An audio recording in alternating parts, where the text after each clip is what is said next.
Welcome to Learning English, a daily 30-minute program from the Voice of America. I'm Ashley Thompson. And I'm Dan Novak.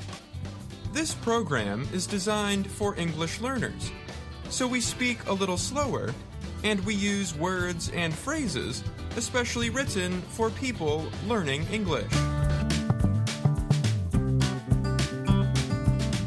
On today's program, Dan Friedel looks ahead to a cicada invasion set to hit the U.S. Brian Lynn presents this week's Science Report. And we hear today's lesson of the day from Jill Robbins and Andrew Smith. But first, Jill Robbins reads one of the winning entries from the Teach Us About Ukraine writing contest sponsored by VOA Learning English and Go Global. The following essay is called The Moment That Changed Our Lives. I'm Olena Zamorska and I teach English in Sofia Rusova Lyceum in Leshnya, Ukraine. It was early morning, exactly at 4:20 a.m., when I was awakened from my sleep by the sounds of explosions. My family and I rushed outside and watched with fear. We saw flashes in the sky and heard explosions and sounds of military vehicles. We were only 30 kilometers from the Russian border. That moment changed our lives because we understood that the war had started. I did not know what to do. I thought about my work and my students. I was a lead teacher in the 8th grade. I organized a meeting to calm my students. We had to learn to live and work remotely in a new, dangerous situation. I gave my students schoolwork through their mobile phones and checked everything by collecting the exercise books. They brought them to the nearest shop. It was the place of meeting and communication at that time. Our village was in a gray zone. Neither Ukrainian nor Russian troops were there. We did not have electricity, internet connection, or food, and we could not communicate with people outside. I rode my bicycle to visit students at their homes and keep in touch with their parents. I was a local authority in the village at that time, and people listened to my words. I baked bread in a wood stove and brought it to people in need. People were very grateful because there was not enough food at the time. Each night we heard and watched Russian airplanes and helicopters bringing bombs to Cherniv and providing their troops with food and weapons. We believe they flew at nighttime to frighten and keep people from sleeping. The helicopters flew so low that we could see the pilot. It was very scary. We did not know what would happen next and prepared for the worst. We organized villagers to defend ourselves. We made bombs and set up blockades with trees. We were ready to fight against our enemies and meet them at our land. When we did not have electricity and connection, I rode my bicycle for 10 kilometers to stand on a hill and phone our relatives to inform them that we were alive. From that high place, I could use an expensive cell phone connection to try to get a short message across to family in occupied places. It was our only way to contact each other. When Russian troops finally left Cherniv, we resumed remote studying for the students. I tried yoga and started breathing exercises with my students. And I studied how to deal with traumas and manage difficult situations. Nowadays, my students and I live a normal life. We help our soldiers by making candles, knitting nets, warm socks, mats, collecting money, and painting pictures and writing letters. We hope our victory will be soon. I'm Jill Robbins.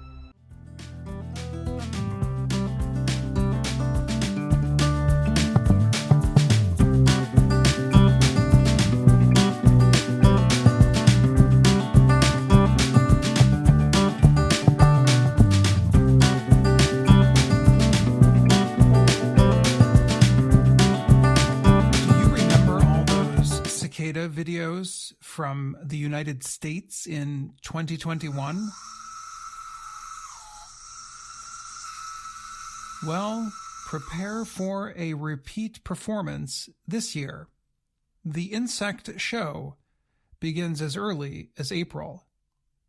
Two groups of cicadas, brood 13 and brood 19, are expected to come out from the ground to mate and lay eggs this year. Their appearance in the same year is rare. The last time it happened was 1803.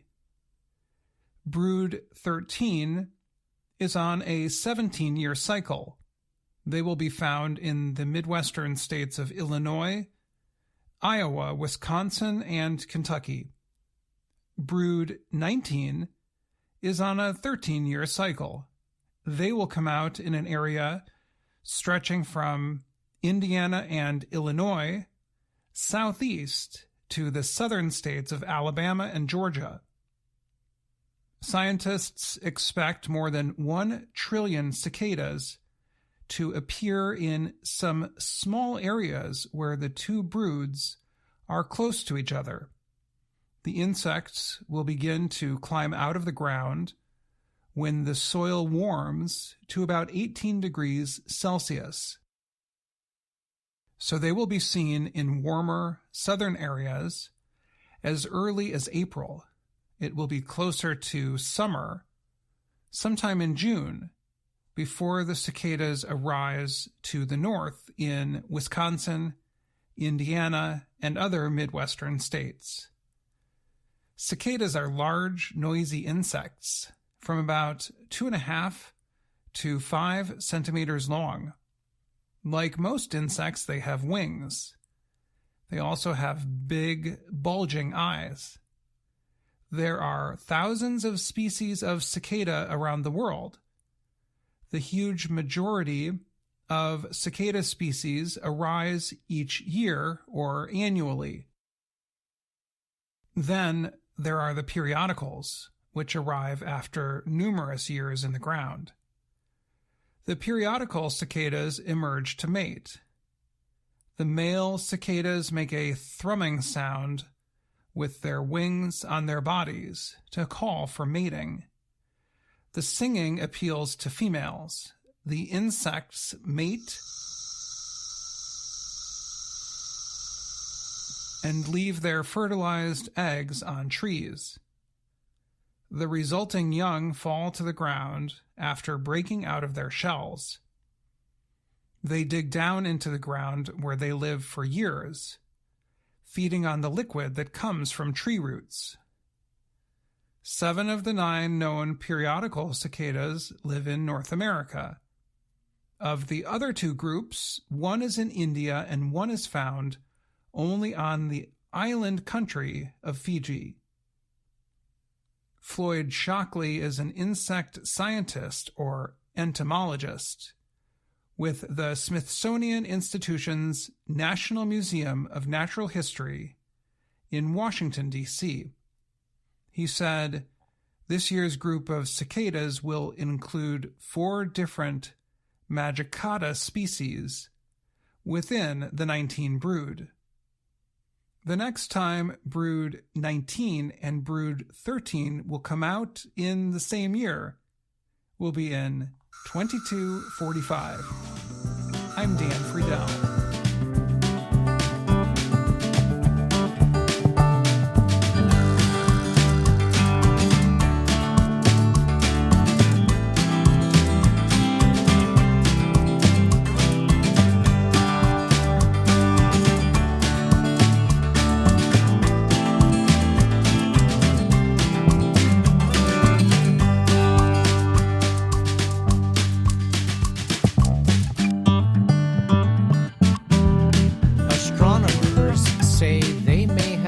discovered the brightest object ever observed in the universe.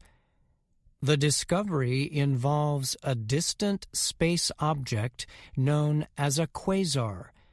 The American Space Agency, NASA, describes quasars as very bright, distant, and active supermassive black holes that are millions to billions of times the mass of the Sun. A quasar's light outshines all other stars, and its jets and winds shape its galaxy, NASA adds.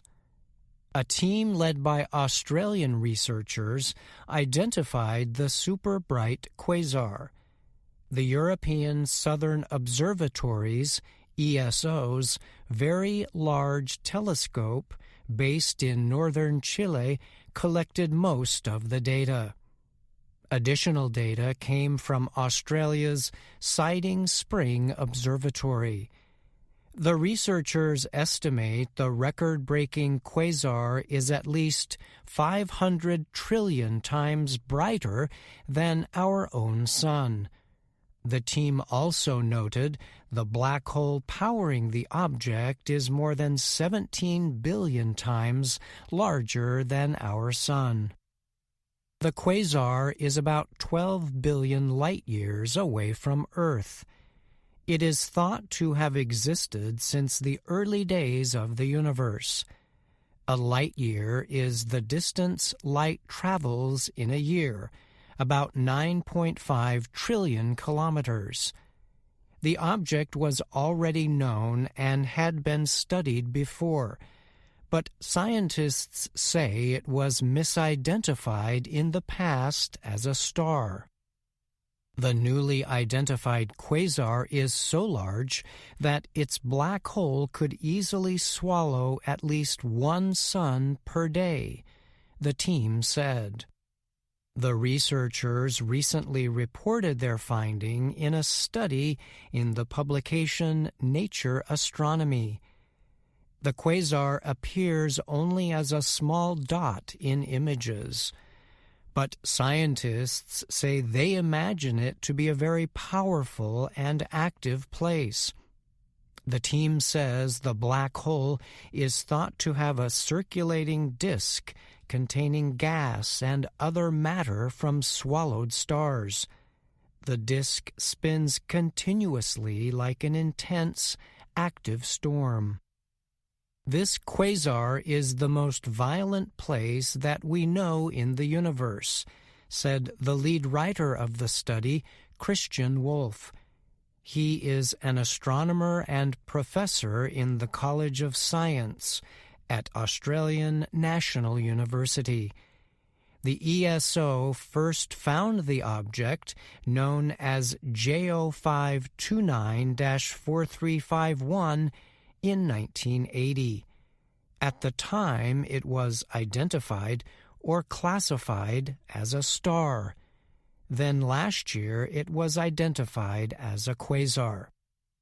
The latest observations and computer modeling suggest the quasar is taking in amounts of material equal to about 370 suns a year, or about one per day. The team says more observations will be needed to fully understand the object's growth rate. Priyamvada Natarajan is a professor of astronomy and physics at Yale University. She was not part of the latest study. But Natarajan told the Associated Press, "The exciting thing about this quasar is that it was hiding in plain sight and was misclassified as a star previously." Study co-writer Christopher Onken added, "It is a surprise that it has remained unknown until today, when we already know about 1 million less impressive quasars." The researchers say finding and studying distant supermassive black holes could help astronomers learn important details about the birth and development of the early universe. But study leader Wolf noted that he also gets enjoyment out of the search itself. "Personally, I simply like the chase," he said in a statement. "For a few minutes a day, I get to feel like a child again, playing treasure hunt. And now I bring everything to the table that I have learned since." Future research is expected to center on the history of the quasar and measuring its growth and development. The team noted that some of this data should be easier to collect after the Very Large Telescope receives an instrument upgrade. The upgrade, known as Gravity Plus, is designed to provide more exact measurements of the mass of distant black holes. In addition, the ESO plans to launch a future observer called the Extremely Large Telescope, ELT, in Chile's Atacama Desert. That telescope, the researchers say, will improve on current identification and study methods to identify such distant objects. I'm Brian Lynn.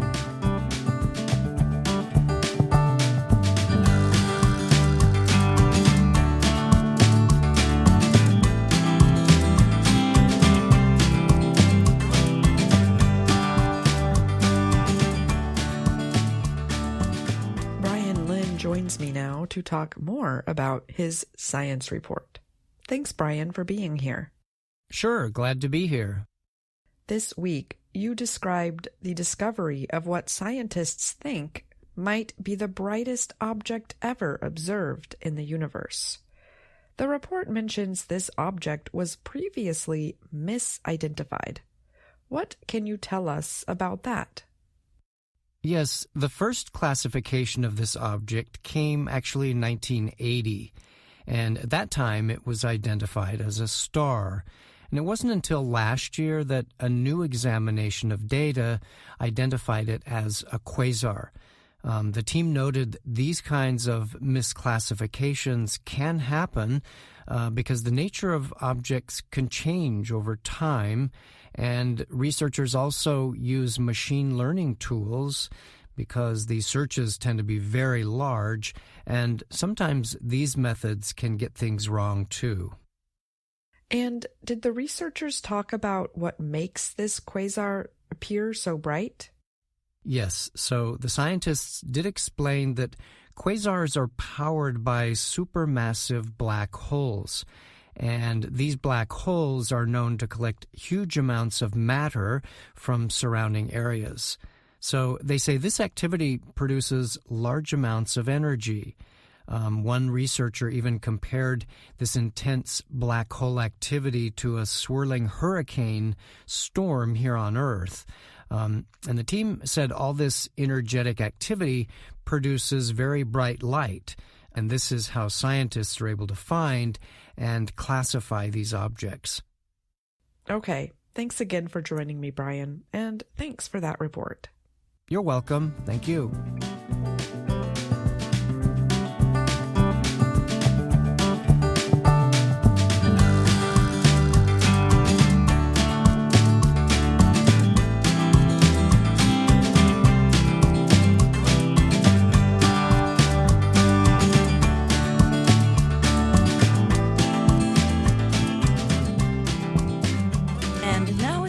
For the lesson of the day on the Learning English podcast. My name is Jill Robbins, and I'm joined by Andrew Smith. Hi, Andrew. Hi, Jill. Our lesson is based on our video series, Let's Learn English. The series shows Ana Mateo in her work and life in Washington, D.C. Here's Ana introducing herself. Hello, my name is Ana Mateo. Lesson 27 of Level 2 of this series shows a few ways to make friendly and informal invitations. We'll listen to those examples, and we'll listen to some expressions and show you how to use them. Okay, in our first example, Anna's boss, Ms. Weaver, invites Anna to a dinner at a restaurant.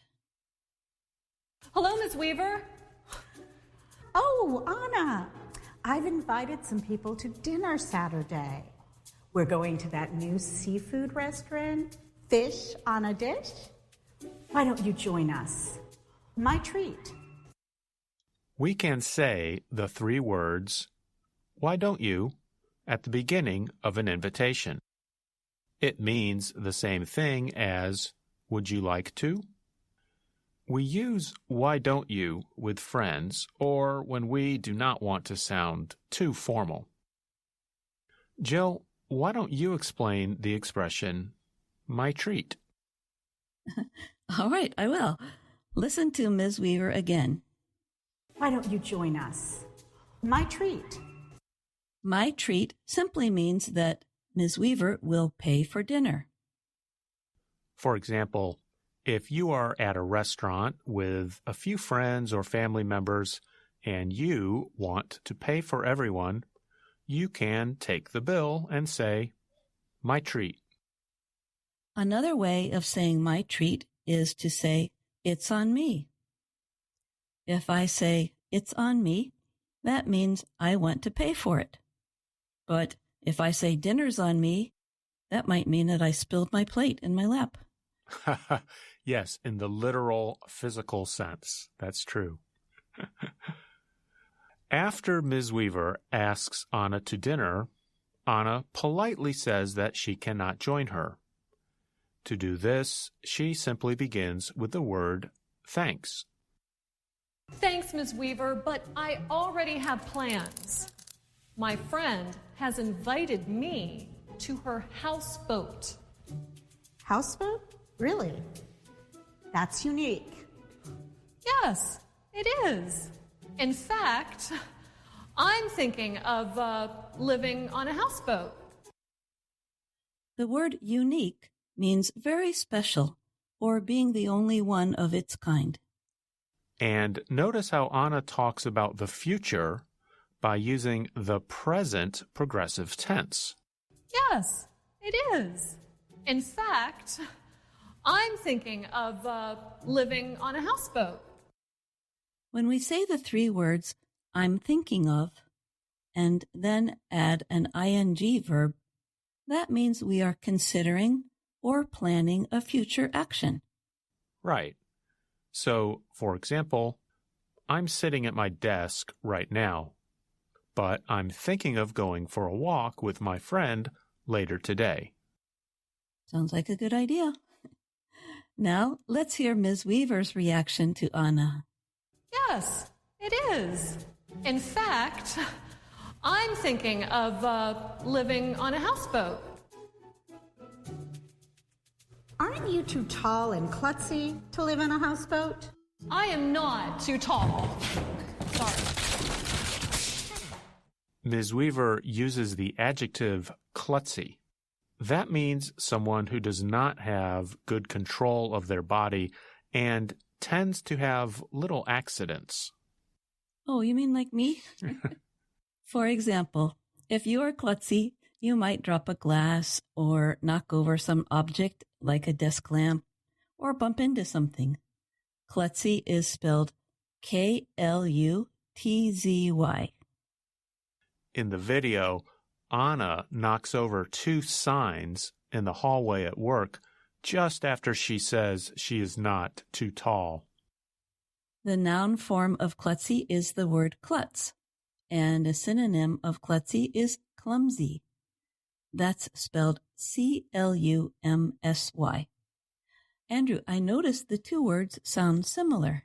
They do sound similar, but one is spelled with a K and the other with a C, and the other has a Z and one has an S, so there are some differences there. And the words have different origins or language roots. Klutzy comes from Yiddish, and clumsy from an older form of English. Now, let's hear Anna arriving at her friend's houseboat. Her friend's name is Fanny. Listen for the way Fanny asks her son to show Anna the boat. Anna, I'm so glad you could come. Hi, Fanny. Hi, this is my son Phoenix. Hi, Phoenix. Hello. How about you give Anna a tour and I will make some lunch? Fanny used the informal expression of the two words, how about, to ask her son Phoenix to show Anna the boat. During Anna's visit on the boat, she starts to feel seasick.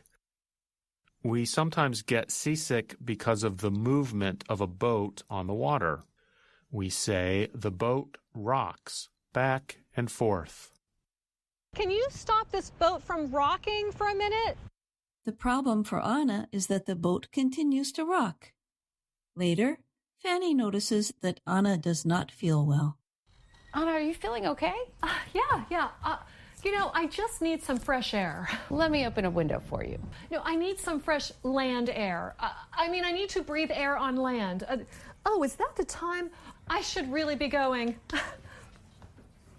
Thanks for lunch, Fanny, and a tour of your houseboat. It's given me a great idea.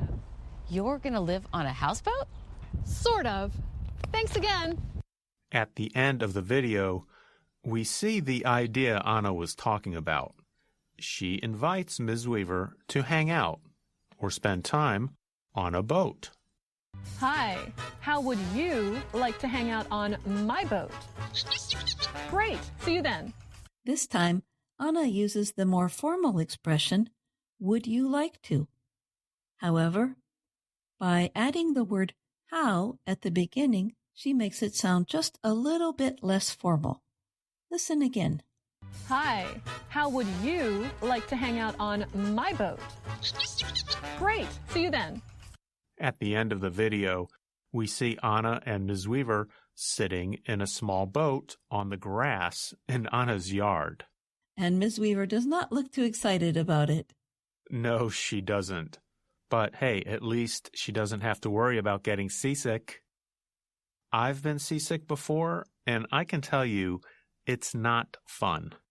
Yeah, but I've heard acupuncture is helpful, or just pinching on your ears when you feel seasick.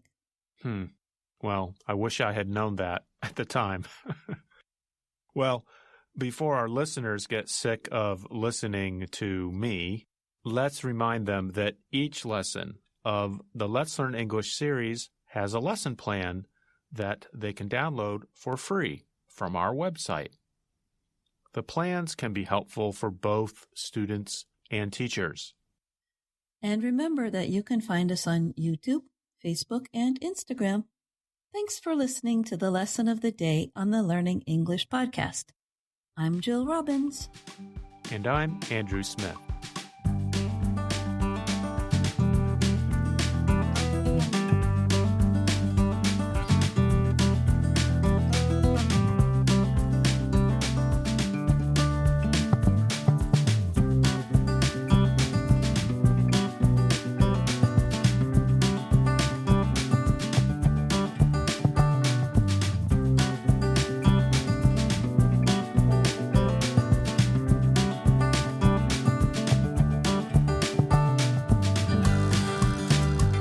That's our program for today.